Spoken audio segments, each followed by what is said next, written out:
Good morning, everyone. Today's lesson is called True History, Knowledge and Understanding for God's Chosen People. Today, God's people are under attack once again. They're under attack because the 400 years of our oppression has come to a close, and now God's people are waking up. We're not just waking up. God Himself is waking His people up. He is calling a remnant of His people out of the white matrix that have been created for our destruction and oppression. This is why our oppressors are railing so much today against God's people waking up. We simply call this movement woke. In other words, we're waking up to our heritage, to our identity, to our true history. We must educate ourselves and future generations about the rich and diverse history of God's chosen people, both in the United States and in Africa and other places in the diaspora around the world. Not just focusing on the struggles and injustices ensued against God's holy people, but also collaborating the achievements and contribution of God's chosen people, God's chosen black people, and our society in which we live in. Our history is a mosaic of cultures, languages, traditions, and experiences that deserve to be acknowledged and respected. As we continue to navigate the complexities and challenges of the modern world and its history, let us never forget the lessons and struggles of our ancestors. Let us draw strength from their resilience and courage, and let us honor their legacy by continuing to fight for equality, justice, dignity, and historical truth and accuracy for all of God's chosen people. Our history is not just a collection of events or dates. It is a testament to the enduring spirit of a chosen people who have overcome adversity with grace, dignity, and unity. Let us embrace our history, learn from it, and use it to build a brighter future for all of God's chosen people. Let us remember who we are. We are the Hebrews of the Bible. We are the chosen people of the living God. We are the people to whom God spoke to from Mount Sinai. We are the only peoples who have heard the voice of the Creator speaking from a mountain. We are the only people given God's commandments directly to one of our own, Moses. We are the only people that God have chosen from amongst all the nations of the earth to be His special called out ones. This is why we are hated by all other ethnicities of planet earth. No matter what we do or what we say or how we act, we are hated by the nations because they are the enemies of the living God. Through this people, God have given us Yahuah HaMashiach. He was born as the Savior for all of those out of the human race that God will call out for salvation, those that will rule and reign with Him forever and ever over the angelic realm in a new heaven and a new earth. The descendants of Esau are the past, but the descendants of Jacob, we are the future. God has shined a light through His people in this dark world that has been infested by Satan, his demons, and with inherent evil as mankind exercises his fallen nature. Let us open up in a word of prayer. Dear Yeshua, we pray in your name. We ask that you open up our minds and that you open up our hearts, that you set aside the noise of this world, that we might be able to look at the facts of history, that we might be able to better understand understand what waking up is. We need to wake up to the truth. We need to understand our history. We need to understand how we got to be the way we are today. Why is our families not working?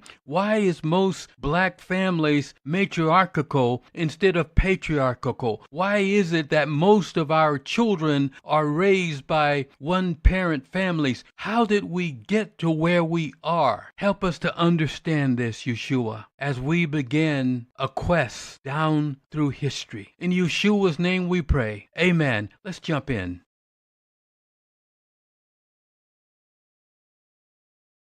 Here we see on our screen, on the left, we see a white lion. On the right-hand side, you see a black panther. Psychologically, which one of these would you fear the most? Which one of these would you prefer to make a pet with? We've been psychologically conditioned in our minds to think that the black panther is more dangerous. The black panther is less tame or less civilized and is more dangerous. You look at the white lion, you do not feel the danger. You do not see that this animal is just as wild as its counterpart on the right. The reason we automatically feel this way is simply because of the color, not the nature or any other factor. It's simply the color. We've been so conditioned to think this way. Our educational system, the iconology that we've been consistently fed through media, this is what has psychologically conditioned us to think in this fashion. Listen at this next video. It will give you a little bit more insight as to why we think the way we think.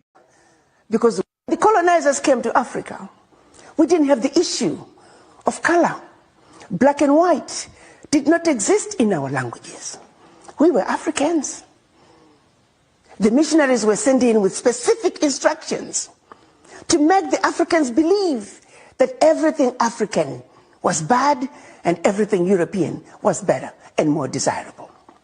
They put in motion a process of making us dislike that which was ours and go all out to embrace what the new invader was bringing to our beloved continent. I have to give it to them. They did a very good job at doing that. They hit us where it hurt the most, the mind. The missionaries taught us about white angels. The missionaries taught us about the devil who was black. The missionaries are white, like the angels. And that when we go to church, we must worship the white angels. And definitely want nothing to do with the black devil who looks like us. Subliminal messaging. Subliminal messaging. That's where we began the self-hate, the mistrust of each other, the lack of appreciation, an idea that is coming from your brother, an idea that is coming from your sister.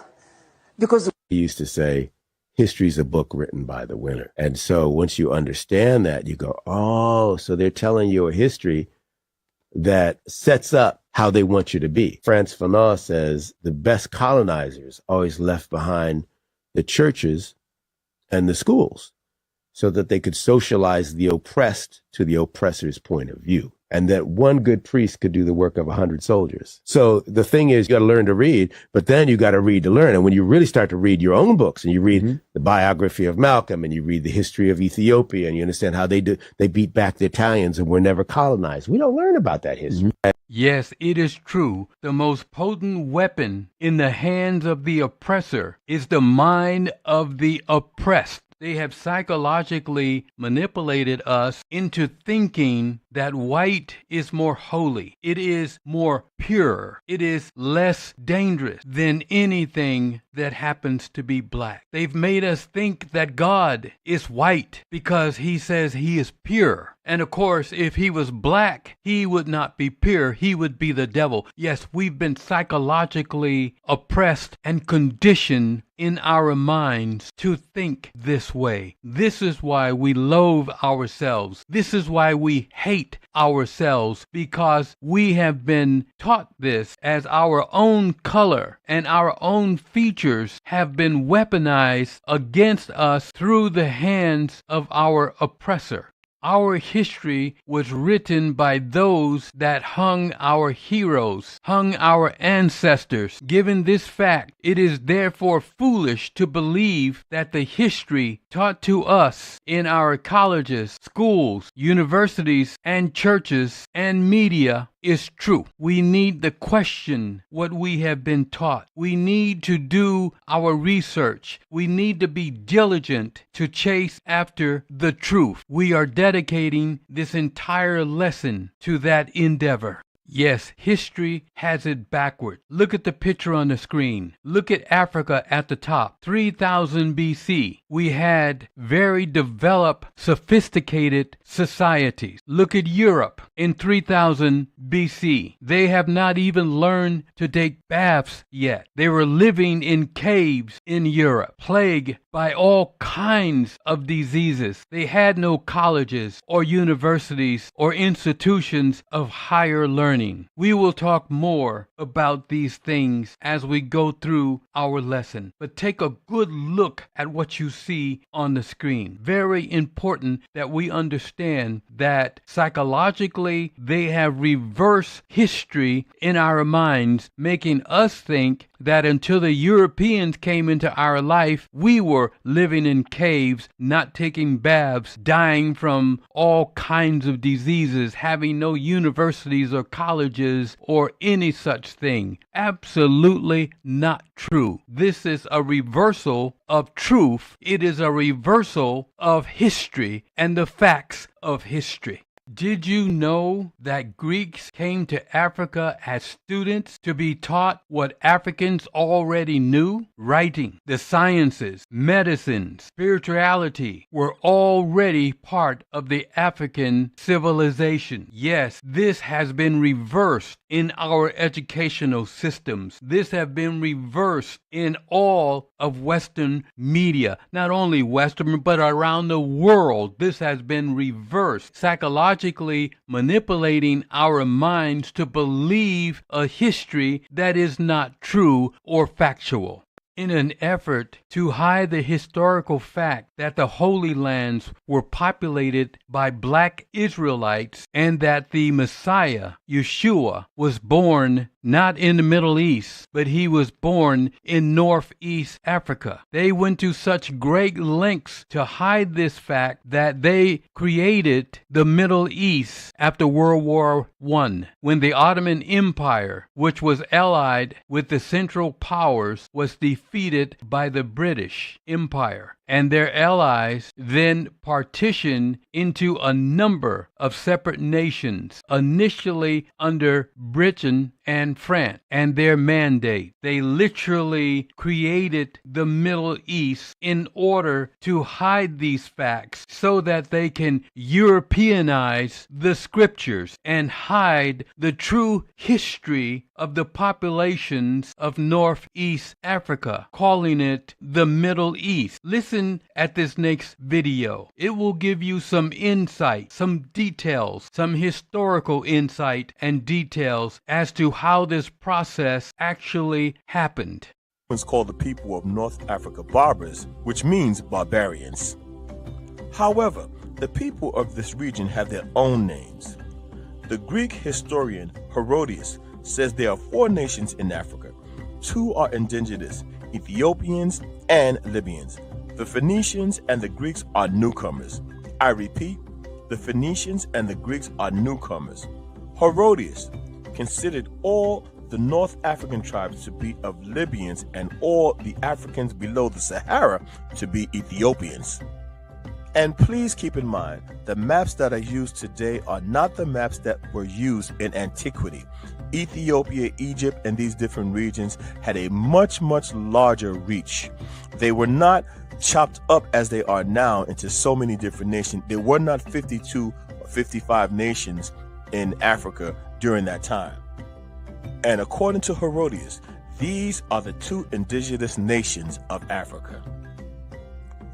The original inhabitants of North Africa were Hamites. These Hamites were black like the Egyptians, and this point has been proven by Herodias. One thing that I would like to point out about the Hamites, at one time, all black people throughout the diaspora was considered Hamites, until it was discovered that the Hamites had created so many great civilizations, including that of Egypt and all of the pharaoh's tombs of the kings and the queens and all the greatness that the Hamites had created. Then all of a sudden, the Hamites became separated from black people, and not all black people were considered Hamites. After those discoveries, what hypocrisy! At the point that all of the great majestic buildings and tombs and artifacts and proof that these people were black Hamites were considered, then all of a sudden the confusion came and it was like, well, the Egyptians are not Hamites. You can't have it both ways. Either they were or they weren't. And not only that, but it was known as the land of Ham. So you tell me, were they Hamites or were they not?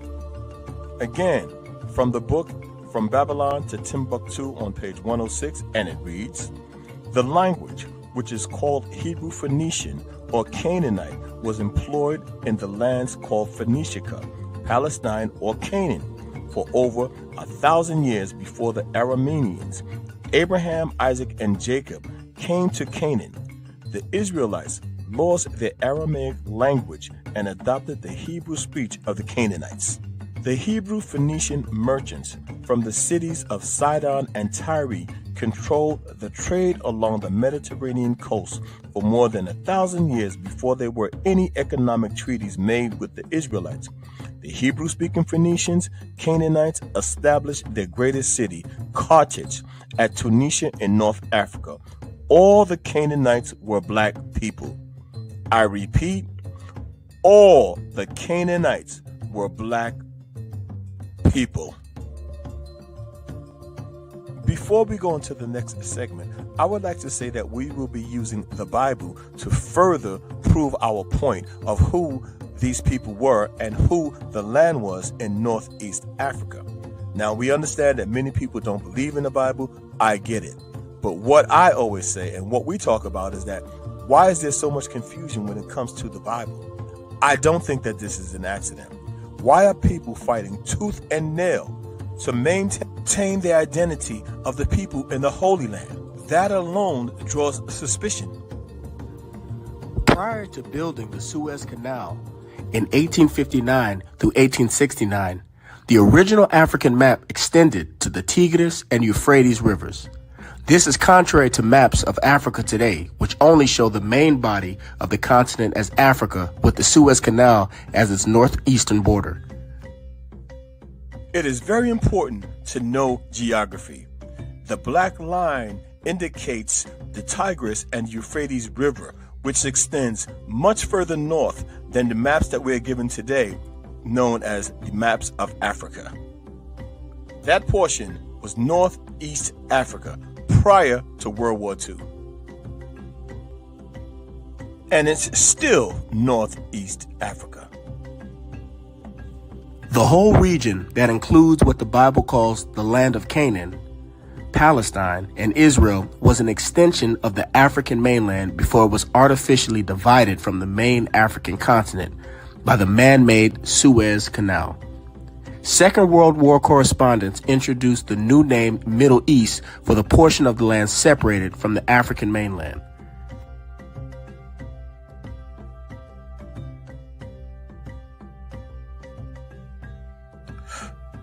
You know, another argument we hear is that, well, you know, these people who built those great civilizations, they weren't African. They were European, they were this, they were something else. My question is, well, where are all the great civilizations in Europe? Where are all the great tombs of the great kings and the great pharaohs in Europe? You mean to tell me you came thousands of miles away to build a civilization in the middle of Africa, but you didn't do anything in your original homeland? Yeah, right. I believe that.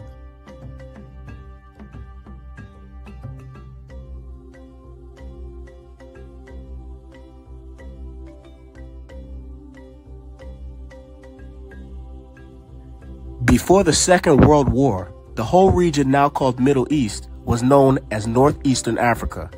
Ancient Wagoons in the Bible journeyed from these regions to the mainland of Africa on foot. This can be referenced in the book of Genesis, chapter 46, verses 5 through 7. Prior to the building of the Suez Canal, people quite often traveled from Egypt to Israel and back and forward by foot.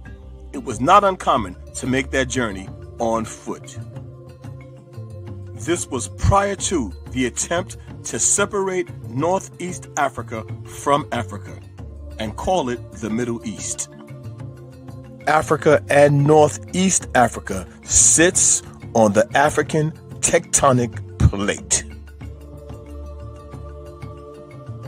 Israel is in Africa. This is a map of Africa pre-Suez Canal. If most people are asked the question, where is Israel? The answer will most likely be that Israel lies in the Middle East. However, what people today refer to as the Middle East is more accurately Northeast Africa.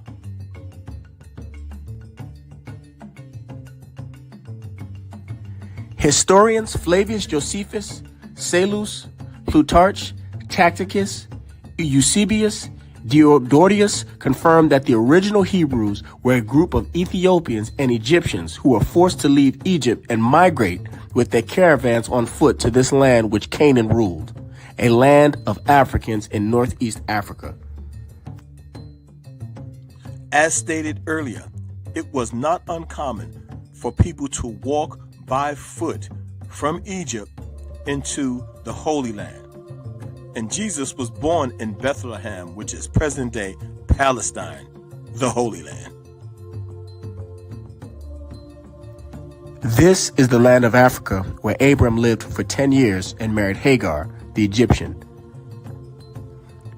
The borders of this land that Canaan and his African descendants lived in and ruled, according to the Bible, extended from Sidon as thou comest to Gerar unto Gaza, and goest unto Sodom and Gomorrah, and Admah and Zeboim, even unto Lasha.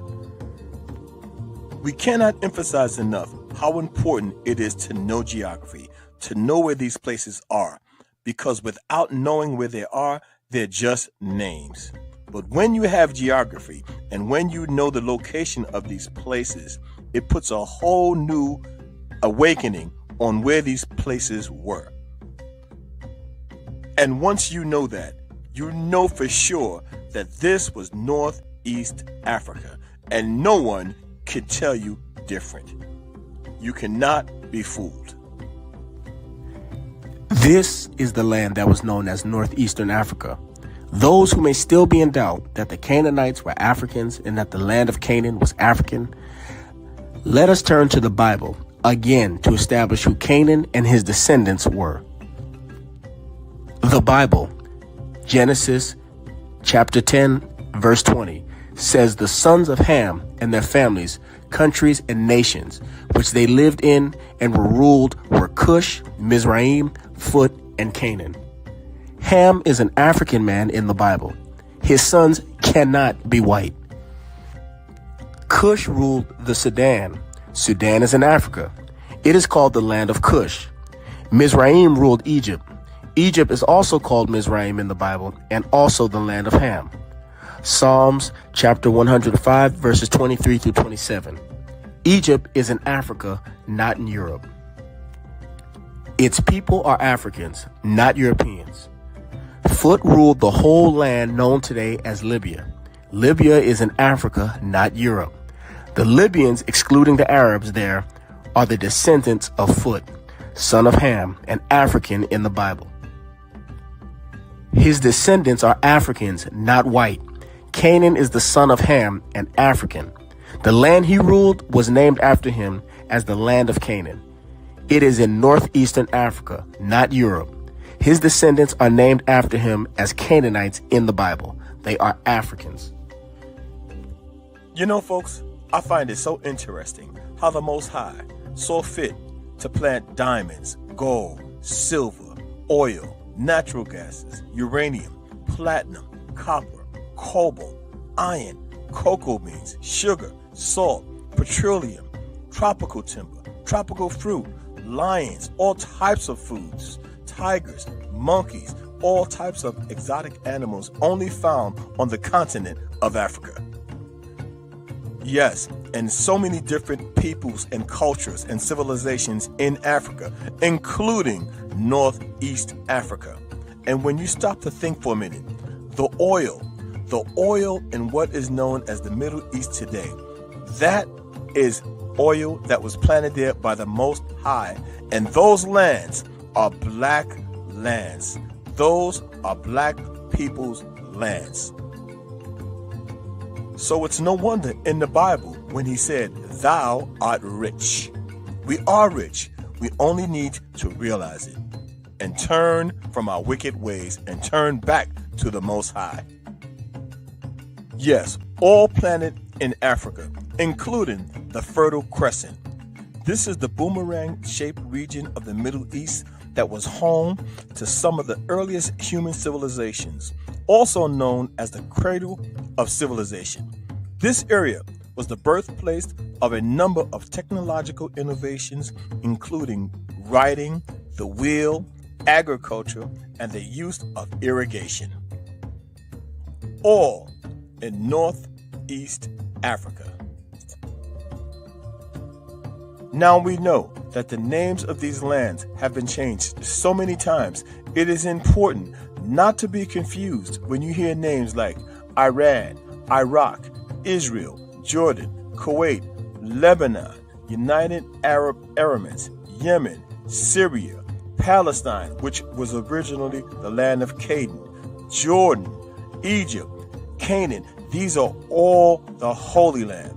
These lands have so many different names. It was known also as the land of Shem, but it is known today as the Middle East, and we call it what it was, Northeast Africa. And the original inhabitants of those lands, make no mistake about it, were black people.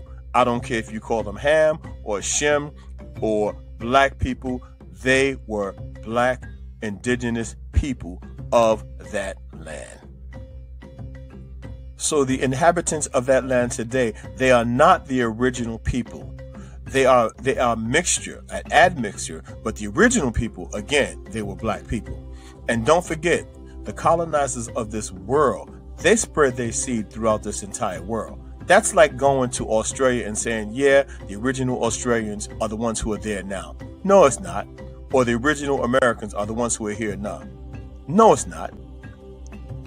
The same thing that happened throughout the entire world is the same thing that happened in Northeast Africa, the so-called Middle East. Blanqueamiento.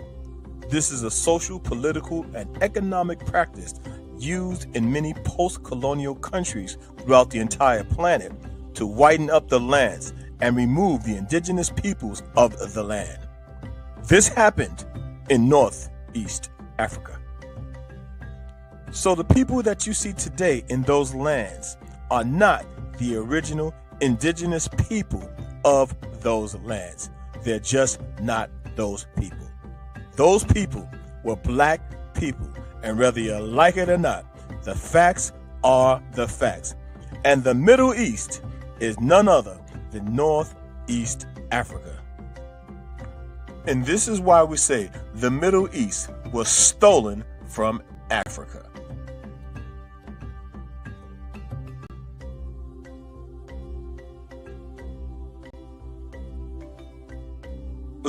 Let's talk about the system of oppression that was designed to oppress and psychologically manipulate the facts of history in the minds of God's chosen people. Listen at this next video. It will give you some insight as to the intentions of the systems that have been created specifically to oppress God's people and to keep them from knowing the facts of history and to keep them from getting their freedom and independence from white domination and white systematic racism and oppression. Listen up. System is perfectly designed to get the results it achieves.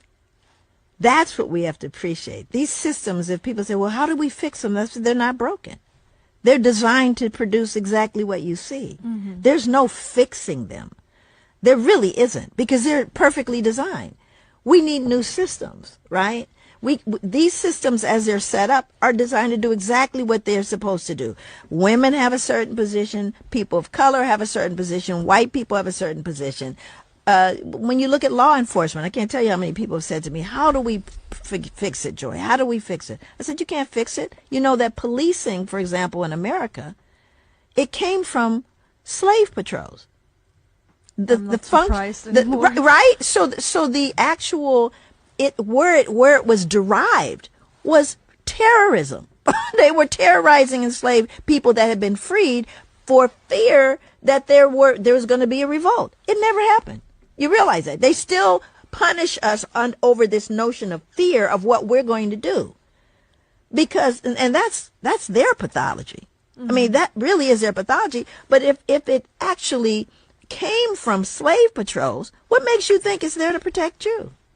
It's not designed to protect you. It may occasionally, but that's not what it's designed to do.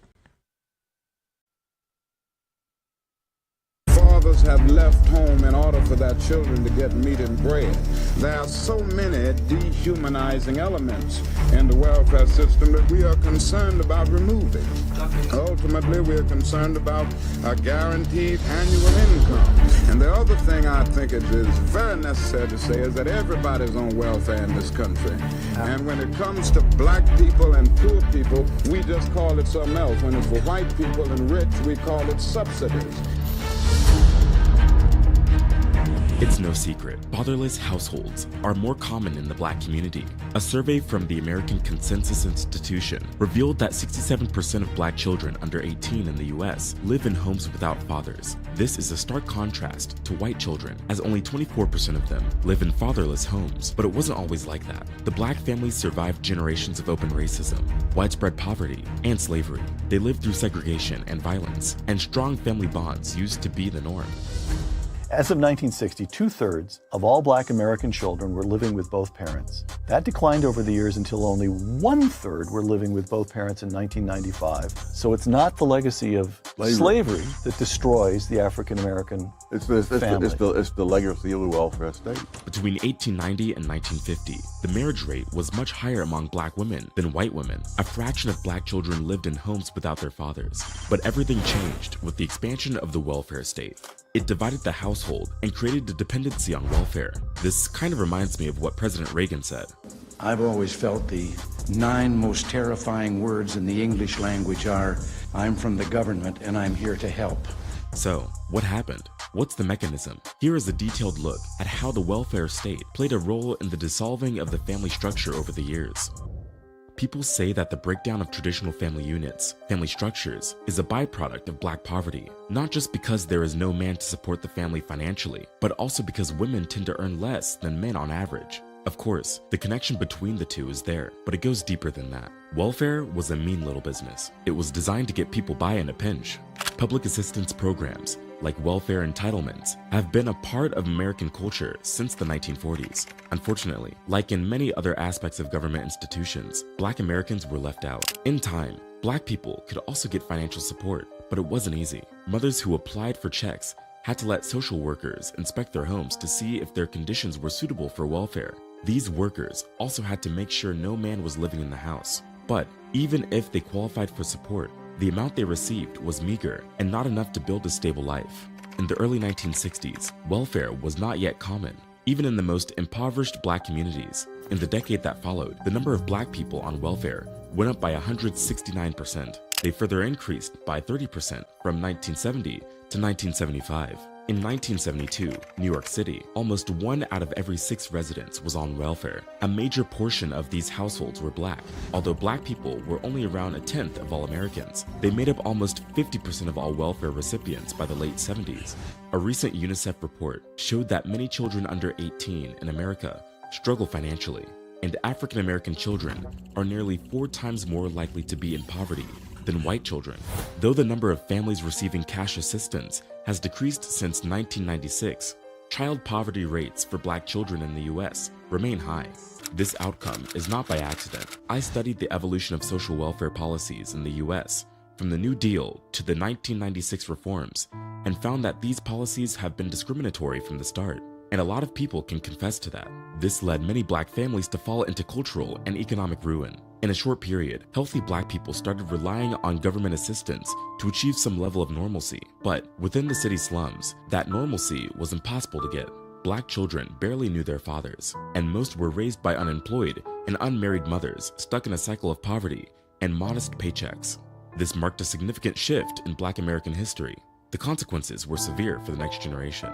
Let's start with the Social Security Act of 1935. It was introduced during Franklin Roosevelt's administration. It was designed to create the safety net in the country, safeguarding families from losing their income.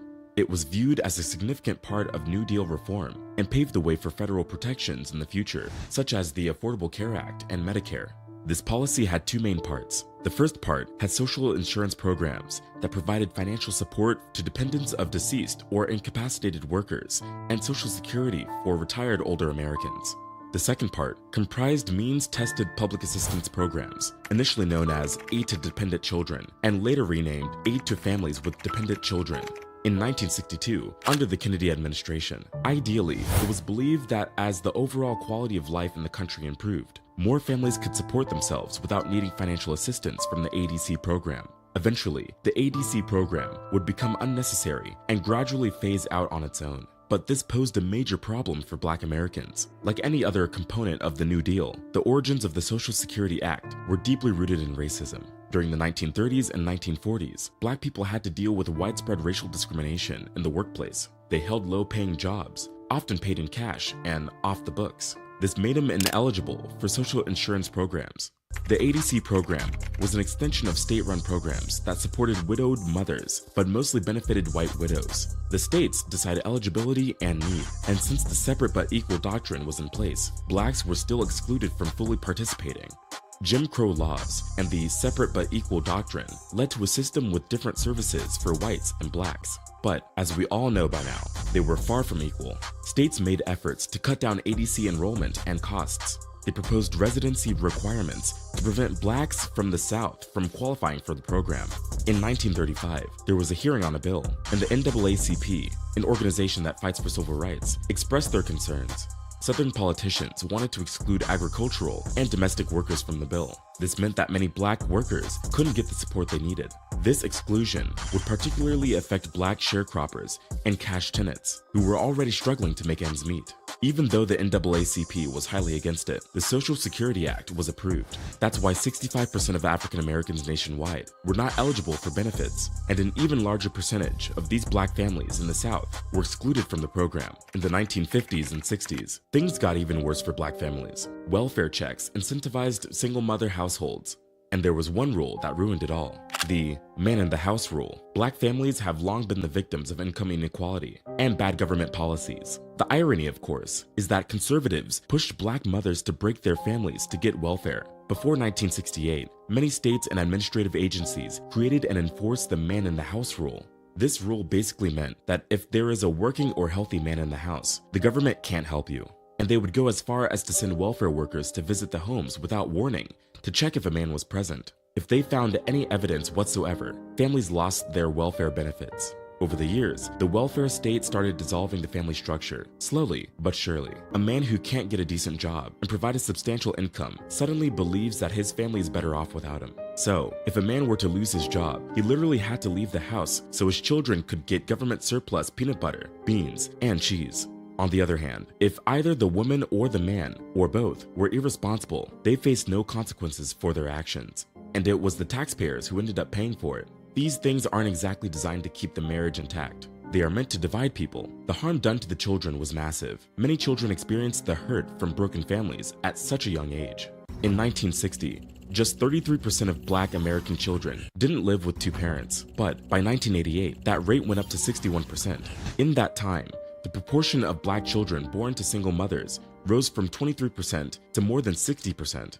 This is exactly why we can't judge government policies based on their ideals, but based on their results. And these results, well, left a ton of households fatherless. I mean, think about it. What would the result have been if this welfare policy had required the opposite of that? That both parents live in the same home and care for their children to receive government assistance? The welfare state did what slavery couldn't do. It broke families apart, and broken families fuel poverty. The structure of the family can influence the choices children make. For example, boys raised without their fathers are more likely to drop out of school, get violence, use drugs, or go to jail. Girls are more likely to have a child out of wedlock or engage in sexual activities at a very early age. These children are also more prone to mental health problems, which can affect them as adults. A psychology test detailed in Roy Baumeister and John Tierney's book Willpower showed that children from fatherless households were more likely to settle for a small prize straight away. In contrast, children with fathers present were more willing to wait for a bigger prize. Experts from the Northwestern Institute for Policy Research challenged that these effects are primarily due to dangerous neighborhoods or poor schools. They found that the direct effect of family structure itself played a more significant role. As marriage rates declined among the poor and working class in the US, the institution of marriage has remained strong among the wealthier population, with similar rates to those from 50 years ago.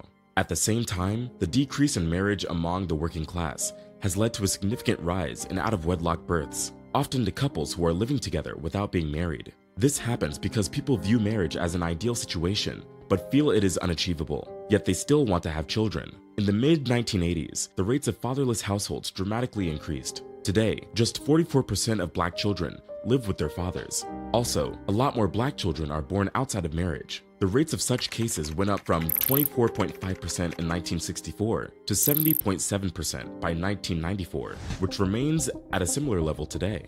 Many people blame the expansion of welfare programs for the breakdown of black families.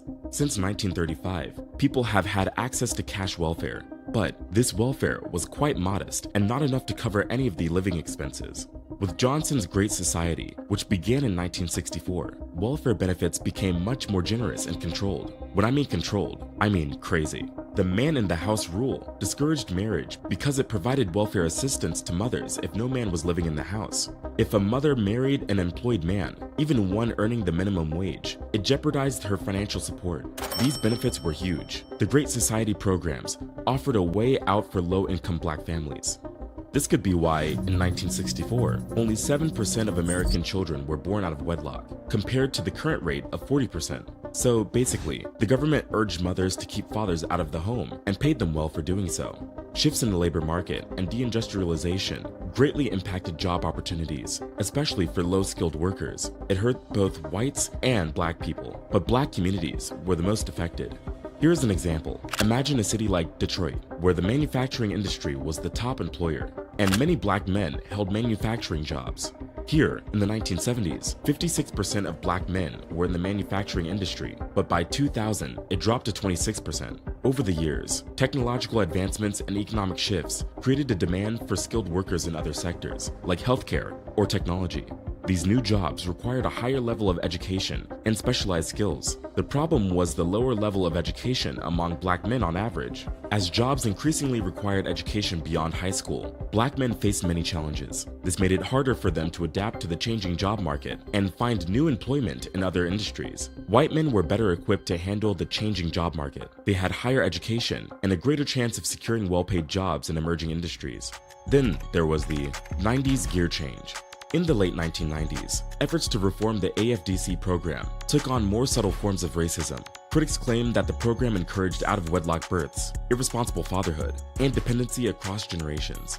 During this time, there was a lot of public concern about the cost of welfare programs. Some people believed that the programs contributed to rising taxes and national debt. It tapped into public fears and created a seriously negative perception of people who received welfare. There were a lot of misconceptions and stereotypes about those who lived in poverty. So, the reform bill that was eventually passed replaced the AFDC with TANF, Temporary Assistance to Needy Families. The new bill imposed stricter work requirements, expecting single mothers to find work within 2 years of receiving benefits.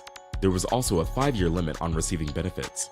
To promote traditional family values, teenage mothers didn't receive benefits. But that was not all. If a father were to fall behind on child support payments, they could face threats of imprisonment. The bill restricted the use of federally funded TANF for certain groups of immigrants. There were also eligibility limitations on Medicaid, food stamps, and supplementary Social Security income, SSI. These measures were just too harsh. They made it difficult for families in need to get proper financial support. Instead of addressing the root of poverty and creating new employment opportunities, it just punished those who already struggled financially. Well, today, modern problems require new solutions. According to Forbes, the economic status of Black Americans is still far behind compared to white people in terms of stock ownership, net worth, income, home ownership, and other metrics. In the United States, Black workers earn about 30% less than white workers. Almost 50% of Black workers are working in retail, food services, healthcare, and accommodation, and a huge chunk of these workers are doing lower paying services. Imagine getting paid more than 40% less than white men for doing the exact same job. If you are a Black woman in the US, this is more likely to happen. In 2020, Black women earned around 58% of what white men earned on average. Similar to Latinas and Native women, Black women face a much more significant pay gap compared to all women. This is because they face both racism and sexism in the workplace. Today, the Social Security program is a backbone for many Black families. It protects them through disability, retirement, or death. The program is crucial because African Americans often lack financial resources and have higher disability rates. The program is meant to help those who earn low income get benefits. Those who heavily rely on Social Security are older Black people with lower lifetime earnings and fewer pension benefits. For example, in 2017, 35% of married and 58% of unmarried older Black people received 90% or more of their income from Social Security.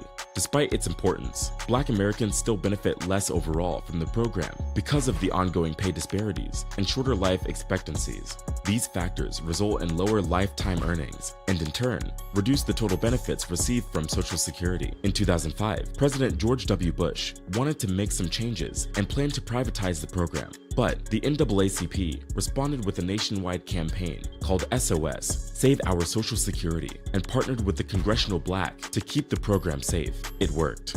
Social Security is still an important support system for countless families.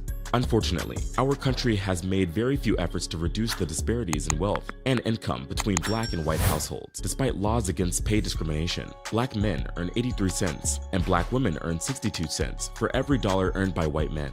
Also, practices like redlining or housing discrimination have made it nearly impossible or much less profitable for Black families to own homes. These structural barriers create fewer opportunities for Black people to accumulate wealth and save for retirement. When the pandemic hit, Social Security became even more critical. Many Black adults lost jobs, and many small businesses were forced to close. The coronavirus made it very difficult to keep up with mortgage or rental payments. The thing is, today, more Black Americans are more likely to enter a church to go to a funeral than to celebrate a wedding. Fatherless homes, declining marriage rates, and high divorce rates are challenging the Black community to the core. Imagine as a young child living in poverty with a single mother in a poor and drug-infested neighborhood. Over the years, you would have witnessed how this would impact your chances of success, like finishing high school and getting a good job. Because of this, many Black children are raised with little expectations or a sense of hope. Now, some might argue that it takes a village to raise a kid, but in reality, the urban public housing village is drenched in toxic influences like violence, drugs, and bad role models. And in that village, fatherless boys are left alone to figure out what it takes to be a man. So, where do they look? To one another. And in many cases, they turn to gangs and the streets. Girls' lives, too, are deeply damaged in fatherless households. Without a father figure, young girls can experience psychological and emotional challenges. They can have lower self-esteem and struggle to form healthy relationships with men. Teen pregnancy is a common problem. They can also struggle with economic hardships and poor academic performance. For things to change, we need to acknowledge that the absence of Black men is damaging countless households. To fill this void, it is essential to reunite fathers with their children, but also to teach the younger generation the value of family structures. But this is something that will take time and a lot of effort. All in all, the U.S. welfare system is a clear reflection of its economic policies and the nation's long history of racism. From the very beginning, the policy excluded Black Americans who were already struggling financially. The man in the house rule only made things worse, which greatly impacted Black households. The expansion of welfare led to a decrease in fathers' involvement in raising their children, leaving mothers to struggle alone in jobless poverty.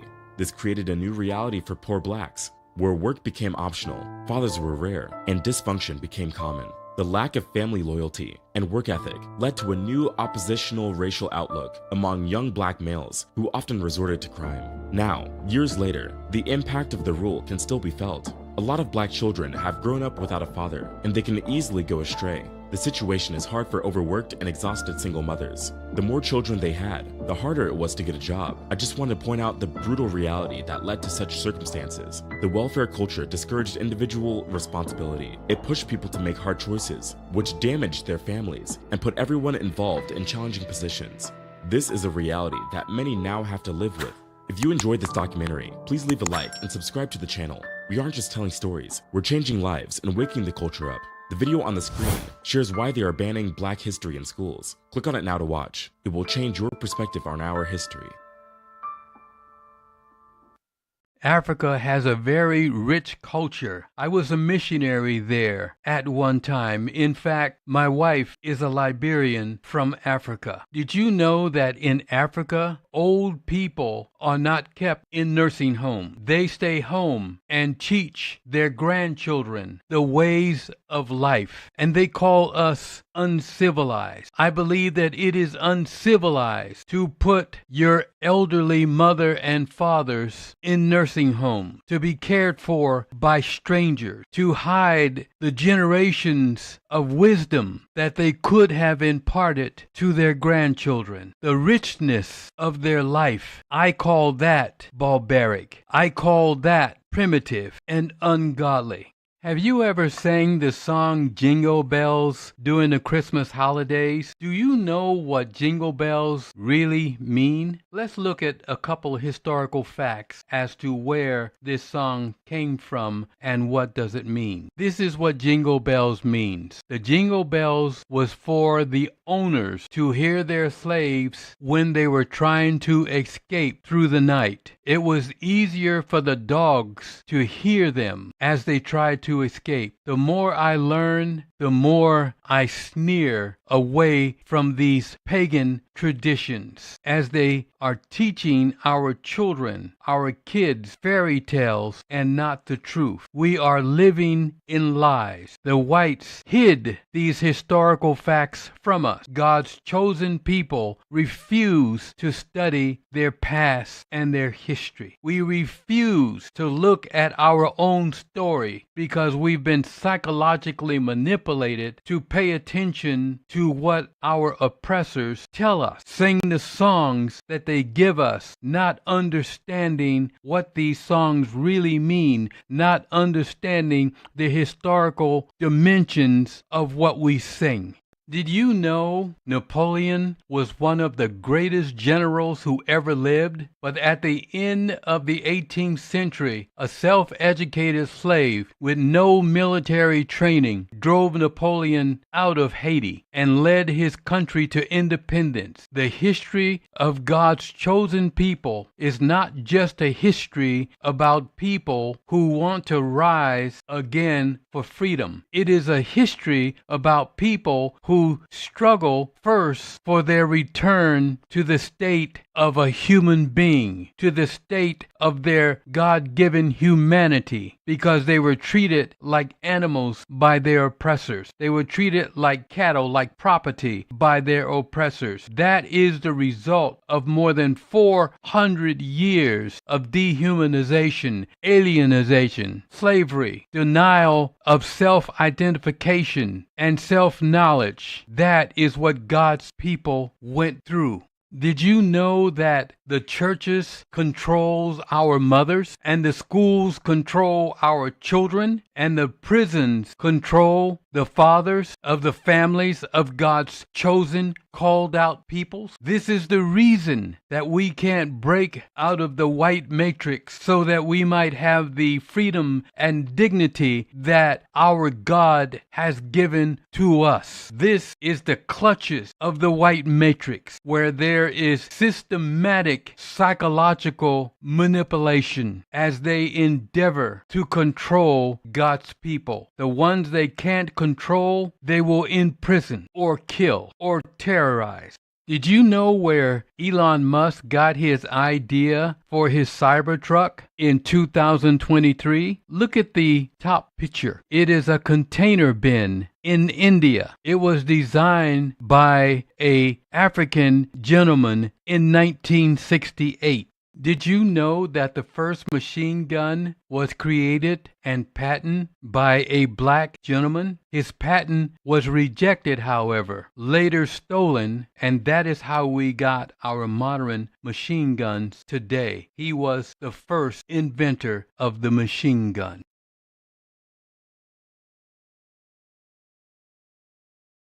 Listen at this next series of videos. The first video, we have a Anglo-Saxon lady who realizes that Yahuah is black, that his name is not Jesus. Listen at her testimony. And then the next video you're going to hear is how Constantine actually created the religion of Christianity. And then Elon Musk is going to talk about Jesus being black and the reaction to his comments. So take a listen at these next few videos. Christianity worships a false god. Let me explain. Jesus, his name was not actually Jesus, for one. It was Yahuah.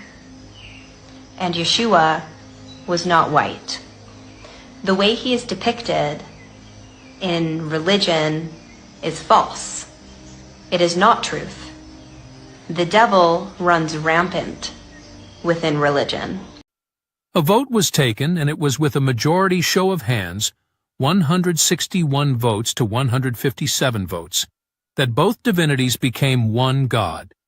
Following long-standing heathen custom, Constantine used the official gathering and the Roman apotheosis decree to legally deify two deities as one, and did so by democratic consent.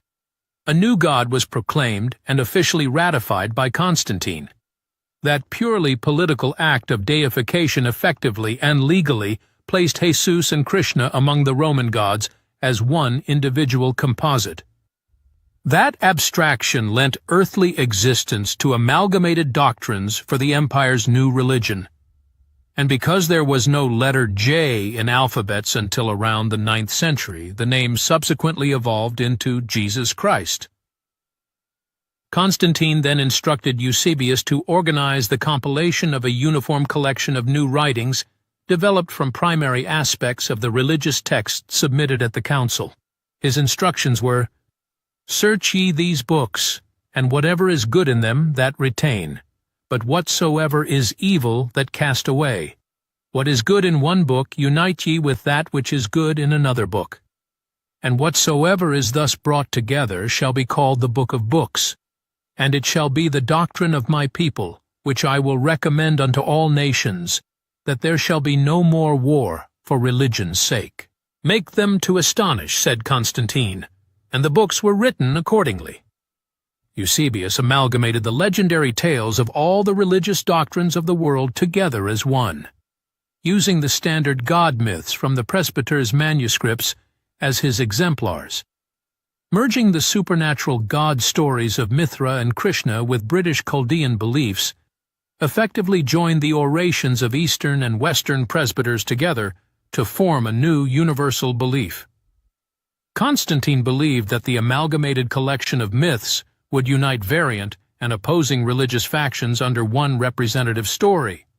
Eusebius then arranged for scribes to produce 50 sumptuous copies, to be written on parchment in a legible manner and in a convenient portable form by professional scribes thoroughly accomplished in their art. These orders, said Eusebius, were followed by the immediate execution of the work itself. We sent him magnificently and elaborately bound volumes of threefold and fourfold forms.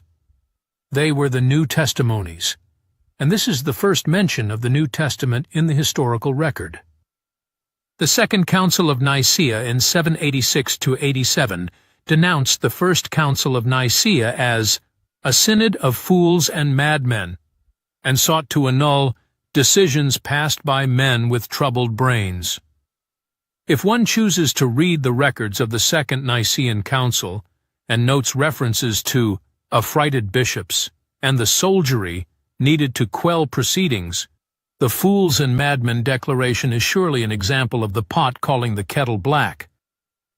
Constantine died in 337 AD and his outgrowth of many now called pagan beliefs into a new religious system brought many converts. Later church writers made him the great champion of Christianity, which he gave legal status as the religion of the Roman Empire. Historical records reveal this to be incorrect, for it was self-interest that led him to create Christianity. Yet it wasn't called Christianity until the 15th century. Over the ensuing centuries, Constantine's new testimonies were expanded upon. Interpolations were added and other writings included. For example, in 397, John Golden-Mouthed Chrysostom restructured the writings of Apollonius of Tyana, a first-century wandering sage, and made them part of the New Testimonies. A vote 1. Elon Musk and the Black Jesus narrative. Elon Musk, the enigmatic tech mogul and cultural provocateur, has built a reputation for making bold statements that challenge conventional thinking. From his views on artificial intelligence to his ambitious plans for colonizing Mars, Musk often treads where others fear to venture. Yet even by his standards, his recent remarks about the historical identity of Jesus Christ entered uncharted territory. The revelation unfolded during a live-stream discussion on innovation, history, and societal transformation, a platform typically dominated by debates on technological advancements and Musk's futuristic visions. As the conversation progressed, the tone shifted unexpectedly. Toward the latter half of the session, an audience question steered the discussion toward religious narratives and their enduring relevance in the modern world. It was an open-ended query, inviting philosophical musing. True to form, Musk leaned forward, his eyes reflecting a mix of curiosity and intent, and delivered a statement that immediately captured global attention. If you look at the historical context, it's plausible, maybe even probable, that Jesus wasn't the European figure often depicted in art. By all accounts, he was likely a man of color, someone we might today call Black Jesus. The weight of Musk's words hung in the air. It wasn't just the content of the statement that electrified the audience, it was the setting and the messenger. Here was one of the most influential figures of the 21st century, a man whose words regularly ripple through markets and media, directly challenging one of Western civilization's most enduring and iconic images. Delivered with Musk's trademark blend of casualness and audacity, the statement ignited a flurry of reactions, both within the room and across digital platforms where the live stream was being broadcast. Musk didn't leave his statement to mere conjecture. As he continued, he cited historical and anthropological studies that lend credibility to his claim. He pointed out that Jesus of Nazareth, a Jewish man born in first-century Judea, would have shared the physical characteristics common to the Afro-Semitic populations of the region. These groups were characterized by darker skin tones, a stark contrast to the pale, blue-eyed, and often blonde depictions of Jesus that dominate Western art and iconography. He referenced the Roman occupation of Judea, emphasizing the region's geographical and cultural proximity to North Africa and the Middle East. Musk alluded to studies of ancient Jewish populations, which suggest that their phenotypes align more closely with the diverse and richly melanated peoples of the Mediterranean basin than with the European features popularized during the Renaissance. The image of Jesus as a European figure, Musk explained, is largely a byproduct of centuries of European cultural hegemony. Musk also highlighted the influence of Renaissance art in shaping global perceptions of Jesus. Artists like Leonardo da Vinci and Michelangelo, commissioned by European patrons, crafted depictions of Christ that mirrored the features of their cultural milieu. These images, proliferated through paintings, sculptures, and later mass media, became the default representation of Jesus, overshadowing his probable historical appearance. These depictions, Musk noted, say more about the societies that created them than about the man they claim to represent. Moving beyond history, Musk delved into the broader implications of reimagining Jesus as a man of color. He posed a provocative question to the audience. What would happen if society widely accepted a non-European Jesus? The implications, I think, could be transformative, touching on everything from racial identity to the foundations of religious and social power. The idea, though simple in its premise, was radical in its potential impact. For centuries, the European portrayal of Jesus has been a symbol of cultural dominance, reinforcing Eurocentric narratives in religious, social, and political contexts.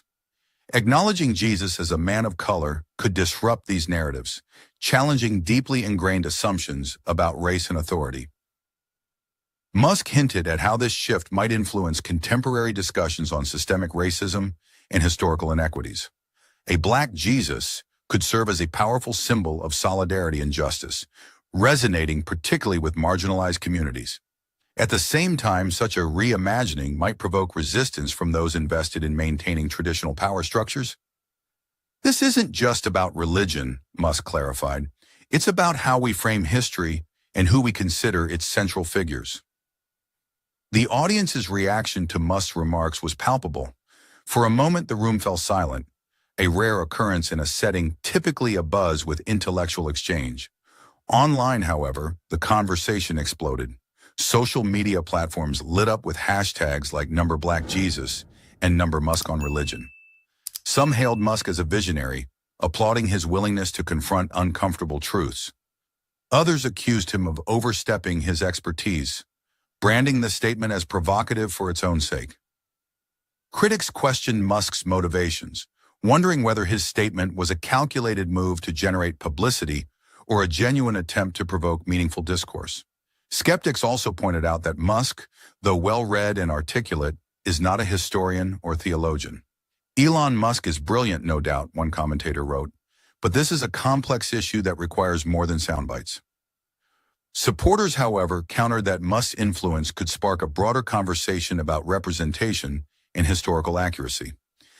For centuries, scholars and theologians have grappled with the physical appearance of Jesus, noting that traditional European depictions of Christ owe more to cultural and political agendas than to historical accuracy. Musk's remarks are not unprecedented, but align with a growing movement to deconstruct Eurocentric portrayals of biblical figures and explore their true historical context. The European image of Jesus as a fair-skinned, light-haired, blue-eyed figure is a relatively modern construct. Early Christian art, particularly from regions such as the Byzantine Empire and Ethiopia, depicted Jesus in ways that reflected the physical traits of the local populations.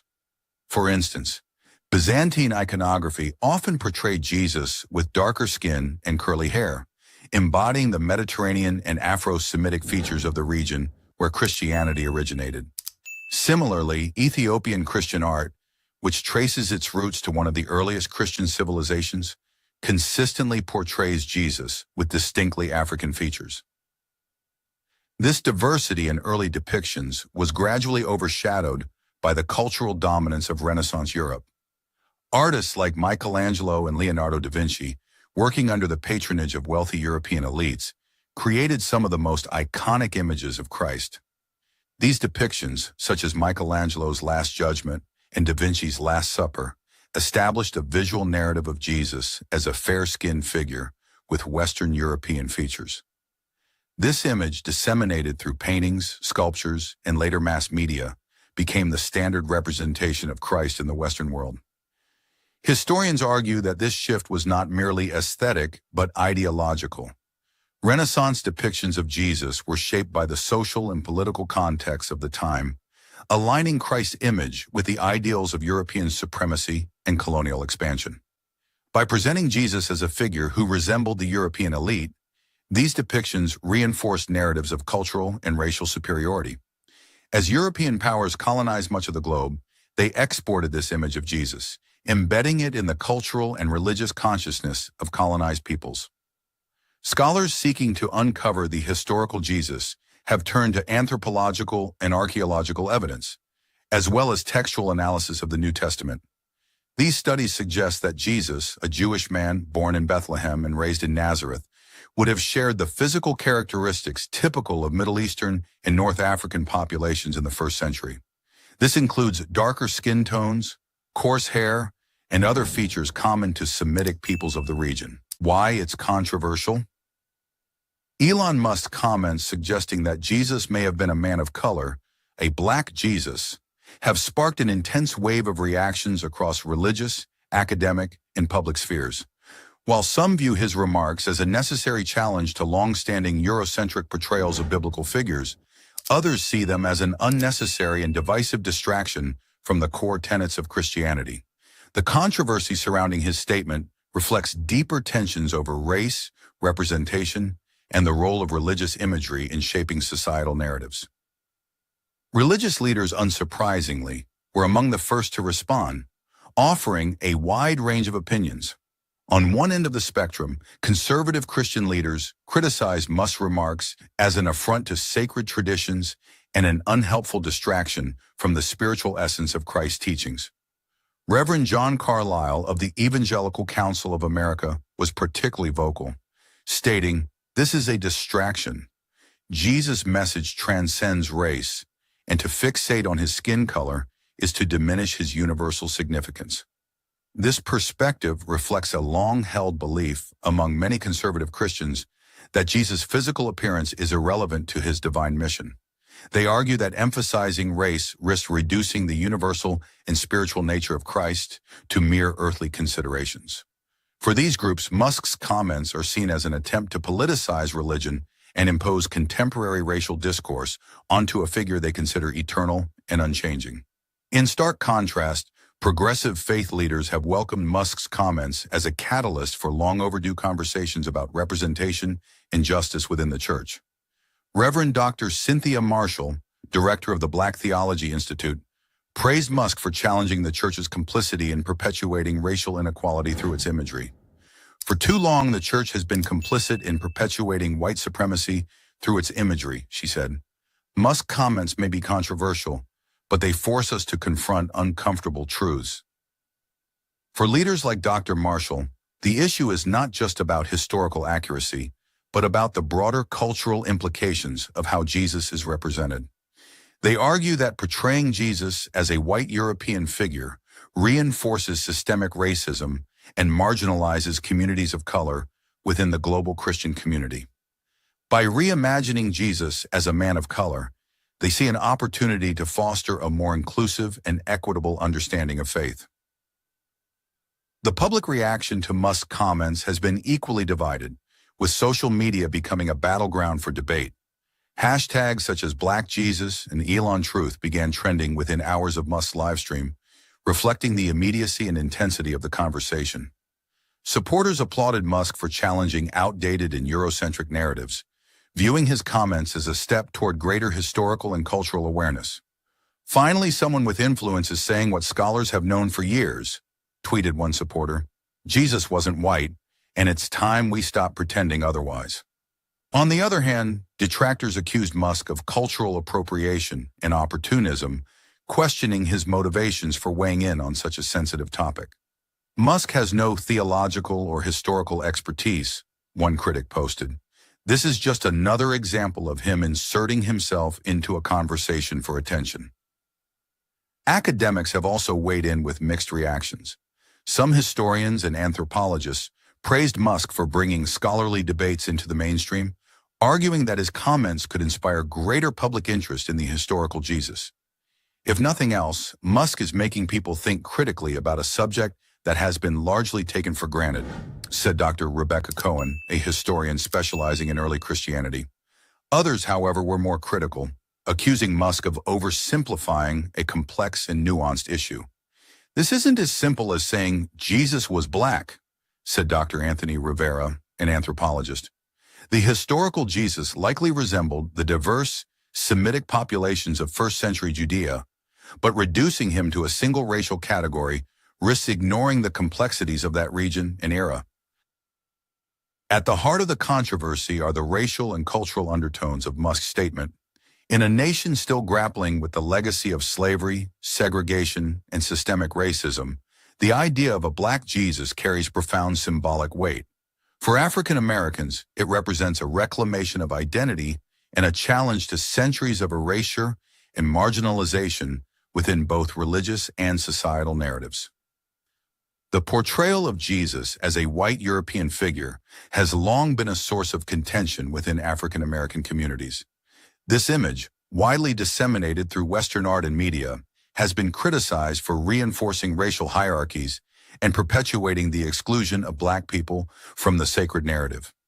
By suggesting that Jesus was a man of color, Musk taps into a deeper longing for representation and inclusion within Christianity, a religion that has often been used to justify both liberation and oppression. For many African Americans, the concept of a black Jesus is not new. It has been a cornerstone of black liberation theology, a movement that emerged in the 20th century to address the unique spiritual and social needs of black communities.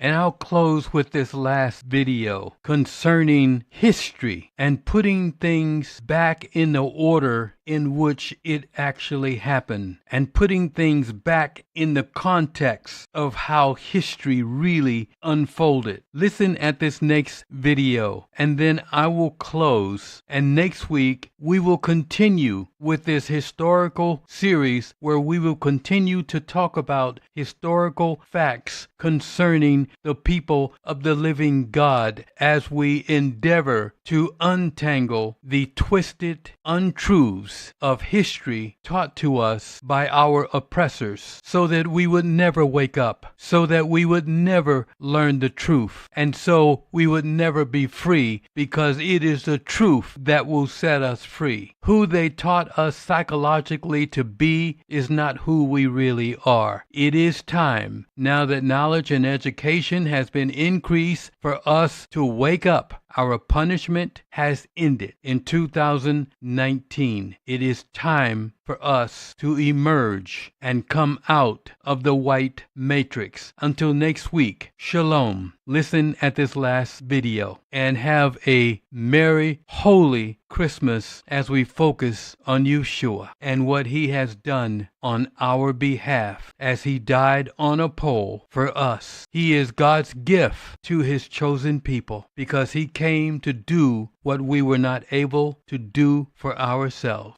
Now I found out that the Greeks, who were supposed to have been the founders of civilization because they were the first civilized white folks, but the Greeks got their civilization from the Egyptians, and the Egyptians were black people, and the Greeks passed their civilization on to the Romans.